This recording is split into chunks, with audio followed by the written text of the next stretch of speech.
નમસ્કાર દર્શક મિત્રો, @ગુજરાતમાં આપનું સ્વાગત છે। રાજકોટ ભાજપના સાંસદ પરસોત્તમ રૂપાલાનો તાજેતરમાં જે બાઇટિંગ વાળા નિવેદનનો વિડીયો વાયરલ થયો હતો તેના કારણે તેઓ ફરી એકવાર ચર્ચામાં આવ્યા છે।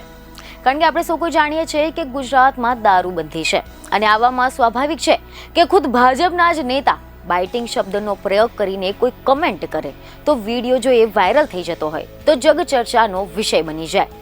ત્યારે હવે કોઈ વિવાદ સર્જાય તે પહેલા જ રાજકોટના સાંસદ પરસોત્તમ રૂપાલાએ આ વાયરલ વિડીયો મામલે ચોખવટ કરી દીધી છે।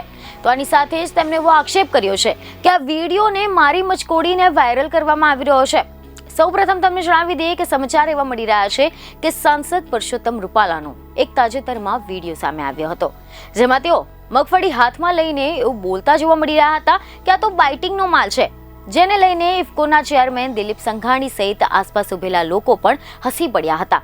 રૂપાલા તેમના રમૂજી અંદાજ માટે ખૂબ જ જાણીતા છે। તેમને આ વાત કરતાની સાથે જ સોશિયલ મીડિયા પર તેમનો વિડીયો પણ વાયરલ થઈ રહ્યો હતો। ત્યારે હવે આ મામલે પરસોત્તમ રૂપાલાએ અન્ય વિડીયો મારફતે પ્રતિક્રિયા આપી છે। આની સાથે જ મીડિયા સાથેની વાતચીતમાં તેમણે એવું જણાવ્યું કે બાઇટિંગનું ગુજરાતી ખાવાનું થાય છે, એ શીંગ ખાવા માટે ઉપયોગમાં લેવા જેવી છે એમ ત્યાં માલ દેખાડવા વાળાએ કહ્યું હતું।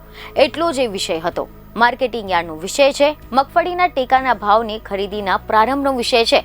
એને મારી મચકોડીને કોઈએ કાંઈ પણ કરવાની કોઈ આવશ્યકતા નથી। બીજને ખબરો સાથે ફરી મળીશું। ધન્યવાદ।